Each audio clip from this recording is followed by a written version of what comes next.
ਪਟਿਆਲਾ ਸ਼ਾਹੀ ਪੱਗ, ਪਟਿਆਲਾ ਸਲਵਾਰ, ਜੁੱਤੀ, ਪਰਾਂਦਾ ਅਤੇ ਫੁਲਕਾਰੀ ਲਈ ਮਸ਼ਹੂਰ ਦੱਖਣੀ ਪੂਰਬੀ ਪੰਜਾਬ ਦਾ ਹਿੱਸਾ ਪਟਿਆਲਾ ਆਪਣੇ ਦਿਲਚਸਪ ਇਤਿਹਾਸ ਲਈ ਜਾਣਿਆ ਜਾਂਦਾ ਹੈ।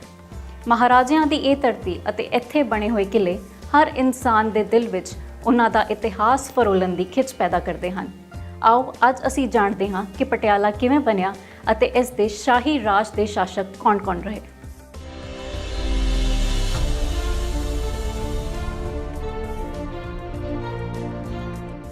ਨਿਊਜ਼ ਨੰਬਰ ਦੇਖ ਰਹੇ ਸਾਰੇ ਦਰਸ਼ਕਾਂ ਦਾ ਮੈਂ ਅੰਕੁਰਦੀਪ ਕੌਰ ਸਵਾਗਤ ਕਰਦੀ ਹਾਂ। ਪਟਿਆਲੇ ਦੇ ਮਹਾਰਾਜਿਆਂ ਦਾ ਪਿਛੋਕੜ ਜੈਸਲਮੇਰ ਦੇ ਰਾਵਲ ਜੈਸਲ ਨਾਲ ਜੁੜਿਆ ਹੋਇਆ ਹੈ।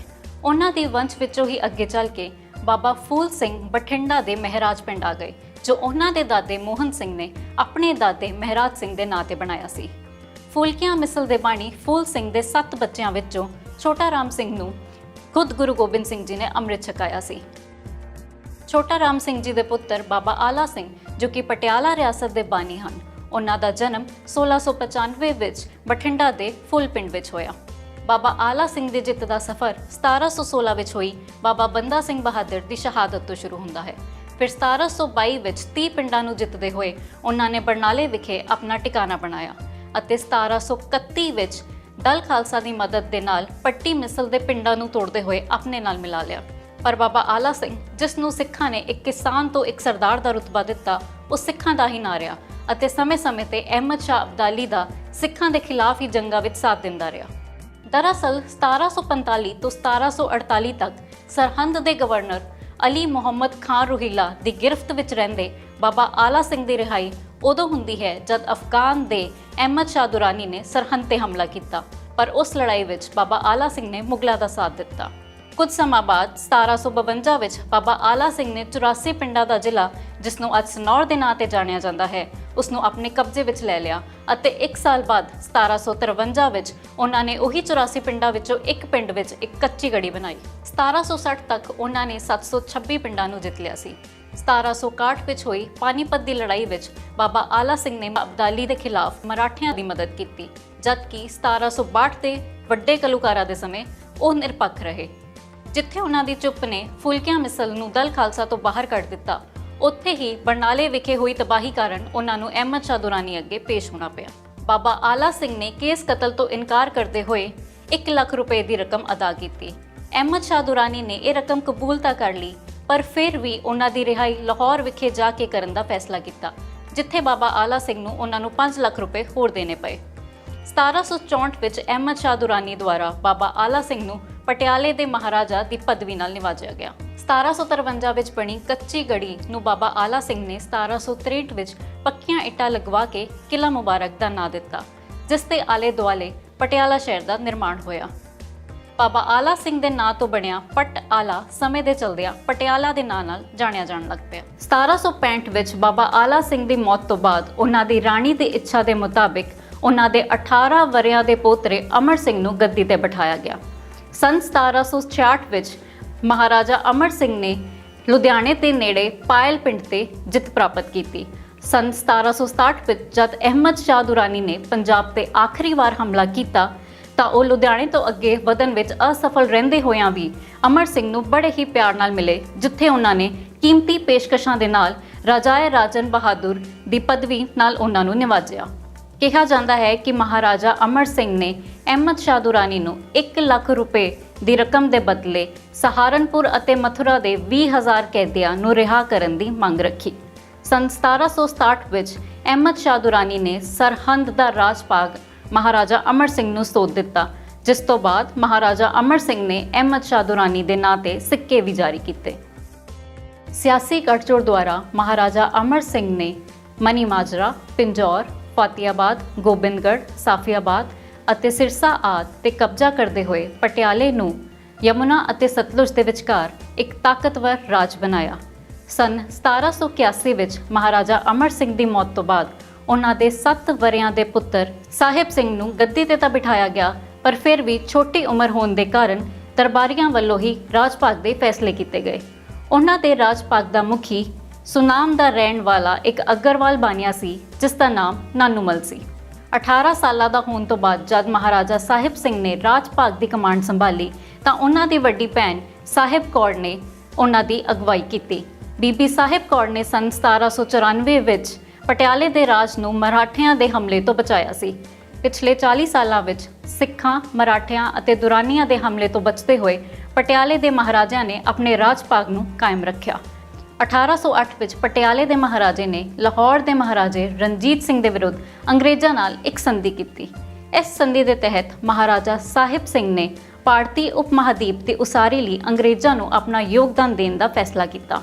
ਇਸ ਤੋਂ ਬਾਅਦ 17 ਤੋਪਾਂ ਦੀ ਸਲਾਮੀ ਦਿੰਦੇ ਹੋਏ ਪਟਿਆਲਾ ਅੰਗਰੇਜ਼ਾਂ ਦੀ ਸੁਰੱਖਿਆ ਹੇਠ ਆ ਗਿਆ। ਸੰਨ 1813 ਵਿੱਚ ਮਹਾਰਾਜਾ ਸਾਹਿਬ ਸਿੰਘ ਪਟਿਆਲੇ ਵਿੱਚ ਹੀ ਅਕਾਲ ਚਲਾਣਾ ਕਰ ਗਏ। ਗੱਦੀ ਤੇ ਬੈਠਣ ਵਾਲੇ ਅਗਲੇ ਮਹਾਰਾਜਾ ਦਾ ਜਨਮ 1798 ਵਿੱਚ ਹੋਇਆ। ਇਹ ਸਨ ਮਹਾਰਾਜਾ ਕਰਮ ਸਿੰਘ, ਜਿਨ੍ਹਾਂ ਨੇ ਰਾਜ ਭਾਗ ਨੂੰ ਸੰਭਾਲਦੇ ਹੋਏ 1814 ਵਿੱਚ ਹੋਈ ਗੋਰਖਾ ਵਾਰ ਵਿੱਚ ਅੰਗਰੇਜ਼ਾਂ ਦੀ ਗੋਰਖਿਆਂ ਦੇ ਖਿਲਾਫ ਮਦਦ ਕੀਤੀ। ਇਸ ਮਦਦ ਦੇ ਬਦਲੇ ਅੰਗਰੇਜ਼ਾਂ ਨੇ ਪਟਿਆਲੇ ਨੂੰ ਸ਼ਿਮਲਾ ਦੇ 16 ਪਰਗਨਾ ਦਿੱਤੇ, ਜਿਸ ਕਰਕੇ ਪਟਿਆਲੇ ਰਾਜ ਨੂੰ 2,80,000 ਦਾ ਨਜ਼ਰਾਨਾ ਪੇਸ਼ ਕਰਨਾ ਪਿਆ। ਇਹ ਵੀ ਕਿਹਾ ਜਾਂਦਾ ਹੈ ਕਿ ਜਿੱਥੇ ਮਹਾਰਾਜਾ ਕਰਮ ਸਿੰਘ ਨੇ ਬਹੁਤ ਸਾਰੇ ਇਤਿਹਾਸਿਕ ਗੁਰਦੁਆਰੇ ਬਣਵਾਏ, ਉੱਥੇ ਹੀ ਉਹਨਾਂ ਨੇ ਜਥੇਦਾਰ ਅਕਾਲੀ ਬਾਬਾ ਹਨੂਮਾਨ ਸਿੰਘ ਦੀ ਫੌਜ, ਜੋ ਕਿ ਪੰਜਾਬ ਵਿੱਚ ਸਿੱਖ ਰਾਜ ਕਾਇਮ ਕਰਨਾ ਚਾਹੁੰਦੀ ਸੀ, ਉਹਨਾਂ ਨੂੰ ਮਰਵਾ ਦਿੱਤਾ। ਮਹਾਰਾਜਾ ਕਰਮ ਸਿੰਘ ਦੀ ਮੌਤ 1845 ਵਿੱਚ ਹੋਈ, ਜਦ ਪਹਿਲੀ ਐਂਗਲੋ ਸਿੱਖ ਵਾਰ ਸ਼ੁਰੂ ਹੋਈ। ਹੁਣ ਮਹਾਰਾਜਾ ਪਟਿਆਲੇ ਦੀ ਗੱਦੀ ਉੱਤੇ 1824 ਵਿੱਚ ਜਨਮੇ ਨਰਿੰਦਰ ਸਿੰਘ ਬਿਰਾਜੇ। ਪਹਿਲੀ ਐਂਗਲੋ ਸਿੱਖ ਵਾਰ ਦੇ ਦੌਰਾਨ ਮਹਾਰਾਜਾ ਨਰਿੰਦਰ ਸਿੰਘ ਨੇ ਅੰਗਰੇਜ਼ਾਂ ਨੂੰ ਕੈਰੇਜ ਅਤੇ ਹੋਰਨਾਂ ਵਸਤੂਆਂ ਭਿਜਵਾ ਕੇ ਬਹੁਤ ਸਹਾਇਤਾ ਕੀਤੀ। ਇਸ ਸਹਾਇਤਾ ਦੇ ਬਦਲੇ ਯੁੱਧ ਤੋਂ ਬਾਅਦ ਮਹਾਰਾਜਾ ਨਰਿੰਦਰ ਸਿੰਘ ਨੂੰ ਬਹੁਤ ਸਾਰੀਆਂ ਉਪਾਧੀਆਂ ਦੇ ਨਾਲ ਅੰਗਰੇਜ਼ਾਂ ਨੇ ਸਨਮਾਨਿਤ ਕੀਤਾ।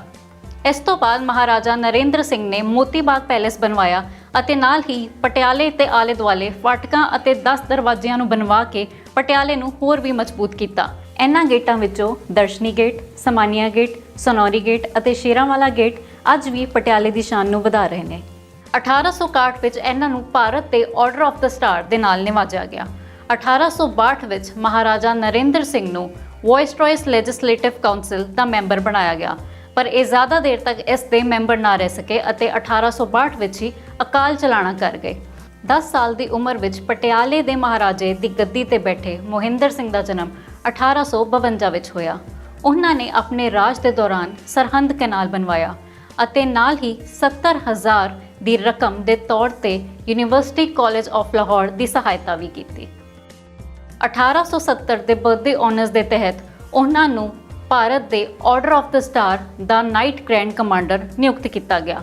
ਬਰਥਡੇ ਆਨਰਸ ਦਾ ਮਤਲਬ ਇਹ ਹੈ ਕਿ ਆਪਣੇ ਜਨਮ ਦਿਨ ਨੂੰ ਮਨਾਉਂਦੇ ਹੋਏ ਕੁਈਨ ਵਿਕਟੋਰੀਆ ਅਜਿਹੇ ਕੁਝ ਲੋਕਾਂ ਨੂੰ ਕਿਸੇ ਨਾ ਕਿਸੇ ਪਦਵੀ ਨਾਲ ਸਨਮਾਨਿਤ ਕਰੇਗੀ, ਜਿਨ੍ਹਾਂ ਨੇ ਬ੍ਰਿਟਿਸ਼ ਰਾਜ ਦੇ ਵਿੱਚ ਕੋਈ ਨਾ ਕੋਈ ਵਧੀਆ ਕੰਮ ਕੀਤਾ ਹੋਵੇਗਾ। ਪੜ੍ਹਾਈ ਦੇ ਖੇਤਰ ਨੂੰ ਮੁੱਖ ਰੱਖਦੇ ਹੋਏ ਮਹਾਰਾਜਾ ਮੋਹਿੰਦਰ ਸਿੰਘ ਨੇ 1875 ਵਿੱਚ ਮੋਹਿੰਦਰਾ ਕਾਲਜ ਬਣਵਾਇਆ। 1876 ਵਿੱਚ ਹੋਈ ਮੌਤ ਤੋਂ ਬਾਅਦ ਇਹਨਾਂ ਦੇ 4 ਵਰ੍ਹਿਆਂ ਦੇ ਪੁੱਤਰ ਰਜਿੰਦਰ ਸਿੰਘ ਨੂੰ ਗੱਦੀ ਤੇ ਬਿਠਾਇਆ ਗਿਆ। ਰਜਿੰਦਰ ਸਿੰਘ ਉਹਨਾਂ ਪਹਿਲਾਂ ਭਾਰਤੀਆਂ ਵਿੱਚੋਂ ਇੱਕ ਸਨ ਜਿਨ੍ਹਾਂ ਨੇ ਫਰਾਂਸ ਦੀ ਡੀ ਡਿਓਨ ਬੁਟਨ ਗੱਡੀ ਖਰੀਦੀ ਅਤੇ 1892 ਵਿੱਚ ਪਹਿਲਾ ਹਵਾਈ ਜਹਾਜ਼ ਖਰੀਦਿਆ। ਕੁਝ ਹਵਾਲਿਆਂ ਤੋਂ ਇਹ ਵੀ ਪਤਾ ਲੱਗਦਾ ਹੈ ਕਿ ਇਹਨਾਂ ਦੀਆਂ 365 ਰਾਣੀਆਂ ਸਨ। ਇਹਨਾਂ ਦੇ ਰਾਜ ਵਿੱਚ ਹੀ ਰਾਜਪੁਰੇ ਤੋਂ ਲੈ ਕੇ ਬਠਿੰਡਾ ਤੱਕ ਇੱਕ ਵਿਸ਼ਾਲ ਰੇਲਵੇ ਲਾਈਨ ਵਿਛਾਈ ਗਈ।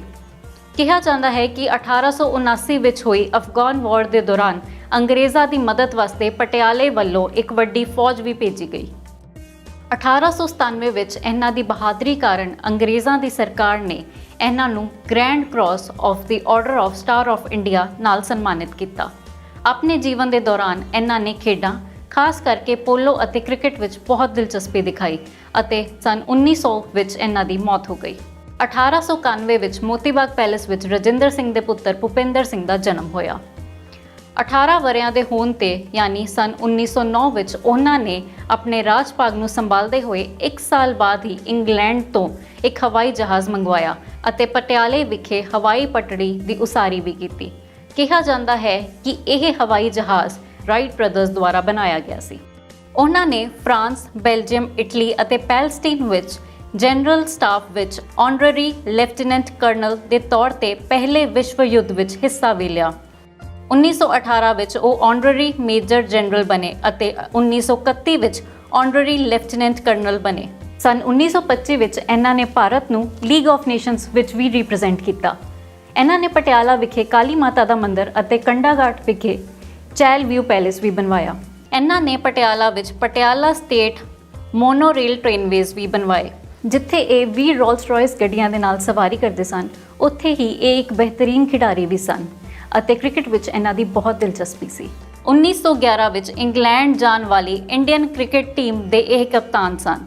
1935 ਵਿੱਚ ਮਹਾਰਾਜਾ ਭੁਪਿੰਦਰ ਸਿੰਘ ਨੇ ਉਸ ਟਾਈਮ ਦੇ ਮਸ਼ਹੂਰ Indian international cricketer Ranjit Singh ji ਵਿਭਾਜੀ Jadeja ਦੇ ਨਾਂ ਤੇ ਰਣਜੀ ਟਰਾਫੀ ਦਾ ਇਨੋਗ੍ਰੇਸ਼ਨ ਵੀ ਕੀਤਾ। 1917 ਵਿੱਚ ਇਹਨਾਂ ਨੇ ਸਟੇਟ ਬੈਂਕ ਆਫ ਪਟਿਆਲਾ ਵੀ ਬਣਵਾਇਆ। 1926 ਤੋਂ 1931 ਤੱਕ ਉਹ ਚੈਂਬਰ ਆਫ ਪ੍ਰਿੰਸੈਸ ਦੇ ਚਾਂਸਲਰ ਵੀ ਰਹੇ। ਮਸ਼ਹੂਰ ਬ੍ਰਾਂਡ ਕਾਰਟੀਅਰ ਐਸਏ ਦੁਆਰਾ ਤਿਆਰ ਕੀਤੇ ਗਏ ਪਟਿਆਲਾ ਹਾਰ ਦੇ ਮਾਲਕ ਭੁਪਿੰਦਰ ਸਿੰਘ ਦੀ ਮੌਤ 23 ਮਾਰਚ 1938 ਨੂੰ ਹੋ ਗਈ। ਪਟਿਆਲੇ ਦੇ ਆਖਰੀ ਮਹਾਰਾਜਾ ਸਨ ਯਾਦਵਿੰਦਰ ਸਿੰਘ, ਜਿਨ੍ਹਾਂ ਦਾ ਜਨਮ 7 ਜਨਵਰੀ 1914 ਨੂੰ ਹੋਇਆ। ਸਨ 1947 ਵਿੱਚ ਭਾਰਤ ਦੀ ਆਜ਼ਾਦੀ ਤੋਂ ਬਾਅਦ ਉਹ 5 ਮਈ 1948 ਨੂੰ ਆਪਣੇ ਰਾਜਸੀ ਰਾਜ ਨੂੰ ਆਜ਼ਾਦ ਭਾਰਤ ਵਿੱਚ ਸ਼ਾਮਿਲ ਕਰਨ ਲਈ ਰਾਜ਼ੀ ਹੋ ਗਏ। ਉਦੋਂ ਤੱਕ ਉਹ Patiala and East Punjab States Union ਦੇ ਰਾਜ ਪ੍ਰਮੁੱਖ ਰਹੇ, ਜਦੋਂ ਤੱਕ ਕਿ ਸਨ 1956 ਦੇ ਸਟੇਟਸ ਰੀਆਰਗੇਨਾਈਜੇਸ਼ਨ ਐਕਟ ਦੇ ਤਹਿਤ ਪਟਿਆਲਾ ਪੰਜਾਬ ਦਾ ਹਿੱਸਾ ਨਹੀਂ ਬਣ ਗਿਆ। ਉਹਨਾਂ ਨੂੰ ਖੇਡਾਂ ਵਿੱਚ ਬਹੁਤ ਰੁਚੀ ਸੀ। ਸਨ 1934 ਵਿੱਚ ਉਹਨਾਂ ਨੇ ਇੱਕ ਟੈਸਟ ਮੈਚ ਵੀ ਖੇਡਿਆ। ਉਹ ਆਪਣੇ ਜੀਵਨ ਕਾਲ ਵਿੱਚ BCCI ਅਤੇ ਇੰਡੀਅਨ ਓਲੰਪਿਕਸ ਐਸੋਸੀਏਸ਼ਨ ਦੇ ਪ੍ਰੈਜ਼ੀਡੈਂਟ ਵੀ ਰਹੇ। ਉਹਨਾਂ ਨੇ ਲਾਲ ਬਾਗ ਪੈਲੇਸ ਵਿੱਚ ਯਾਦਵੇਂਦਰ ਪਬਲਿਕ ਸਕੂਲ ਬਣਵਾਇਆ। ਵਿਸ਼ਵ ਯੁੱਧ 2 ਦੇ ਦੌਰਾਨ ਉਹਨਾਂ ਨੇ ਮਲਾਇਆ, ਇਟਲੀ ਅਤੇ ਬਰਮਾ ਨੂੰ ਆਪਣਾ ਯੋਗਦਾਨ ਦਿੱਤਾ। ਉਹਨਾਂ ਨੇ ਸਨ 1956 ਅਤੇ 57 ਵਿੱਚ ਯੂਨਾਈਟਿਡ ਨੇਸ਼ਨਸ ਜਨਰਲ ਅਸੈਂਬਲੀ ਵਿੱਚ ਭਾਰਤੀ ਡੈਲੀਗੇਟ ਦੇ ਤੌਰ ਤੇ ਅਤੇ 1958 ਵਿੱਚ ਯੂਨੈਸਕੋ ਨੂੰ ਆਪਣੀ ਸੇਵਾਵਾਂ ਦਿੱਤੀਆਂ। 1965 ਤੋਂ 66 ਤੱਕ ਉਹ ਇਟਲੀ ਦੇ ਅਤੇ 1971 ਤੋਂ 74 ਤੱਕ ਨੀਦਰਲੈਂਡਸ ਦੇ ਉਹ ਭਾਰਤੀ ਰਾਜਦੂਤ ਰਹੇ। 60 ਸਾਲ ਦੀ ਉਮਰ ਵਿੱਚ ਉਹ ਦਿਲ ਦੇ ਦੌਰੇ ਕਰਕੇ ਹੌਗ ਨੀਦਰਲੈਂਡਸ ਵਿੱਚ ਅਕਾਲ ਚਲਾਣਾ ਕਰ ਗਏ। ਉਹਨਾਂ ਦੇ ਪੁੱਤਰ ਅਮਰਿੰਦਰ ਸਿੰਘ ਅੱਜ ਪੰਜਾਬ ਦੇ ਮੁੱਖ ਮੰਤਰੀ ਹਨ। ਅਮਰਿੰਦਰ ਸਿੰਘ ਦਾ ਜਨਮ 11 ਮਾਰਚ 1942 ਨੂੰ ਰਾਜਮਾਤਾ ਮੋਹਿੰਦਰ ਕੌਰ ਦੀ ਕੁੱਖੋਂ ਹੋਇਆ, ਜਿਨ੍ਹਾਂ ਨੂੰ ਮਹਿਤਾਬ ਕੌਰ ਦੇ ਨਾਂ ਨਾਲ ਵੀ ਜਾਣਿਆ ਜਾਂਦਾ ਹੈ। ਅਮਰਿੰਦਰ ਸਿੰਘ ਨੇ ਆਪਣੀ ਪੜ੍ਹਾਈ ਵੈਲਹਮ ਬॉयਜ਼ ਸਕੂਲ, ਲਾਰੈਂਸ ਸਕੂਲ ਅਤੇ ਦੂਨ ਸਕੂਲ ਵਿੱਚੋਂ ਕੀਤੀ। ਉਹ ਨੈਸ਼ਨਲ ਡਿਫੈਂਸ ਅਕੈਡਮੀ ਅਤੇ ਇੰਡੀਅਨ ਮਿਲਟਰੀ ਅਕੈਡਮੀ ਤੋਂ ਪੜ੍ਹਾਈ ਪੂਰੀ ਕਰਨ ਤੋਂ ਬਾਅਦ ਸਨ 1963 ਵਿੱਚ ਉਹ ਇੰਡੀਅਨ ਆਰਮੀ ਵਿੱਚ ਭਰਤੀ ਹੋ ਗਏ, ਜਿੱਥੋਂ ਦੀ ਸਨ 1965 ਦੇ ਸ਼ੁਰੂਆਤੀ ਮਹੀਨਿਆਂ ਵਿੱਚ ਉਹਨਾਂ ਨੇ ਅਸਤੀਫਾ ਦੇ ਦਿੱਤਾ। ਸਨ 1965 ਵਿੱਚ ਜਦ ਪਾਕਿਸਤਾਨ ਨਾਲ ਯੁੱਧ ਲੜਨ ਦੀ ਨੌਬਤ ਆਈ ਤਾਂ ਉਹ ਇੰਡੀਅਨ ਆਰਮੀ ਦੇ ਸਿੱਖ ਰੈਜੀਮੈਂਟ ਵਿੱਚ ਕੈਪਟਨ ਦੇ ਰੂਪ ਵਿੱਚ ਦੁਬਾਰਾ ਉੱਭਰੇ ਅਤੇ ਯੁੱਧ ਖਤਮ ਹੁੰਦਿਆਂ ਹੀ ਉਹਨਾਂ ਨੇ ਇੱਕ ਵਾਰ ਫਿਰ ਇੰਡੀਅਨ ਆਰਮੀ ਤੋਂ ਅਸਤੀਫਾ ਦੇ ਦਿੱਤਾ, ਪਰ ਉਸ ਤੋਂ ਬਾਅਦ ਉਹਨਾਂ ਨੂੰ ਕੈਪਟਨ ਅਮਰਿੰਦਰ ਸਿੰਘ ਕਿਹਾ ਜਾਣ ਲੱਗ ਪਿਆ। ਸੈਨਾ ਦਾ ਸਫ਼ਰ ਭਲੇ ਹੀ ਛੋਟਾ ਰਿਹਾ, ਪਰ ਸਿਆਸਤ ਵਿੱਚ ਉਹਨਾਂ ਨੇ ਲੰਬੀ ਪਾਰੀ ਖੇਡਣੀ ਸੀ। ਕਿਹਾ ਜਾਂਦਾ ਹੈ ਕਿ ਕੈਪਟਨ ਅਮਰਿੰਦਰ ਸਿੰਘ ਰਾਜੀਵ ਗਾਂਧੀ ਦੇ ਸਕੂਲ ਦੇ ਸਮੇਂ ਤੋਂ ਹੀ ਦੋਸਤ ਸਨ ਅਤੇ ਰਾਜੀਵ ਗਾਂਧੀ ਨੇ ਹੀ ਉਹਨਾਂ ਨੂੰ ਪੋਲਿਟਿਕਸ ਵਿੱਚ ਆਉਣ ਅਤੇ ਕਾਂਗਰਸ ਦਾ ਹਿੱਸਾ ਬਣਨ ਲਈ ਪ੍ਰੇਰਿਤ ਕੀਤਾ ਸੀ। ਕੈਪਟਨ ਅਮਰਿੰਦਰ ਸਿੰਘ ਦੇ ਸਿਆਸੀ ਸਫ਼ਰ ਦੀ ਸ਼ੁਰੂਆਤ ਸਨ 1980 ਵਿੱਚ ਹੋਈ, ਪਰ 1984 ਦੇ ਆਪਰੇਸ਼ਨ ਬਲੂ ਸਟਾਰ ਦੇ ਕਾਰਨ ਇਹਨਾਂ ਨੇ ਕਾਂਗਰਸ ਅਤੇ ਲੋਕ ਸਭਾ ਦੋਨਾਂ ਤੋਂ ਹੀ ਅਸਤੀਫਾ ਦੇ ਦਿੱਤਾ। ਸਨ 1985 ਵਿੱਚ ਇਹ ਅਕਾਲੀ ਦਲ ਵਿੱਚ ਸ਼ਾਮਿਲ ਹੋ ਗਏ ਅਤੇ ਵਿਧਾਇਕ ਬਣ ਕੇ ਰਾਜਨੀਤੀ ਨੂੰ ਅੱਗੇ ਵਧਾਉਣ ਦੀ ਕੋਸ਼ਿਸ਼ ਵਿੱਚ ਸਫਲ ਵੀ ਰਹੇ। ਸੁਰਜੀਤ ਸਿੰਘ ਬਰਨਾਲਾ ਦੀ ਸਰਕਾਰ ਵਿੱਚ ਇਹ ਖੇਤੀਬਾੜੀ ਮੰਤਰੀ ਰਹੇ। ਫਿਰ ਇਹਨਾਂ ਨੇ ਅਕਾਲੀ ਦਲ ਨੂੰ ਛੱਡ ਕੇ ਸਨ 1992 ਵਿੱਚ ਅਕਾਲੀ ਦਲ ਪੰਥਕ ਬਣਾਈ, ਪਰ ਫਿਰ ਵੀ 3 ਇਲੈਕਸ਼ਨਾਂ ਤੱਕ ਕੁਝ ਖਾਸ ਸਫਲਤਾ ਹੱਥ ਨਾ ਲੱਗੀ। ਸਨ 1998 ਵਿੱਚ ਜਦ ਅਕਾਲੀ ਦਲ ਪੰਥਕ ਕਾਂਗਰਸ ਵਿੱਚ ਰਲੀ ਤਾਂ ਕੈਪਟਨ ਅਮਰਿੰਦਰ ਸਿੰਘ ਨੇ ਕਾਂਗਰਸ ਵੱਲੋਂ ਪਟਿਆਲਾ ਤੋਂ ਚੋਣਾਂ ਲੜੀਆਂ, ਪਰ ਫਿਰ ਵੀ ਉਹਨਾਂ ਦੀ ਕਰਾਰੀ ਹਾਰ ਹੋਈ। 1999 ਤੋਂ 2002 ਤੱਕ ਉਹ ਪੰਜਾਬ ਪ੍ਰਦੇਸ਼ ਕਾਂਗਰਸ ਕਮੇਟੀ ਦੇ ਪ੍ਰੈਜ਼ੀਡੈਂਟ ਰਹੇ ਅਤੇ 2002 ਵਿੱਚ ਉਹ ਪੰਜਾਬ ਦੇ ਮੁੱਖ ਮੰਤਰੀ ਬਣ ਗਏ। 2008 ਵਿੱਚ ਅੰਮ੍ਰਿਤਸਰ ਦੀ ਕਿਸੇ ਜ਼ਮੀਨ ਦੇ ਝਗੜੇ ਦੇ ਕਾਰਨ ਉਹਨਾਂ ਨੂੰ ਸਸਪੈਂਡ ਕੀਤਾ ਗਿਆ, ਪਰ 2010 ਵਿੱਚ ਸੁਪਰੀਮ ਕੋਰਟ ਨੇ ਉਹਨਾਂ ਦੀ ਸਸਪੈਂਸ਼ਨ ਨੂੰ ਗੈਰ ਸੰਵਿਧਾਨਿਕ ਦੱਸਿਆ, ਜਿਸ ਤੋਂ ਬਾਅਦ ਉਹ ਦੁਬਾਰਾ PPCC ਦੇ ਪ੍ਰੈਜ਼ੀਡੈਂਟ ਬਣੇ।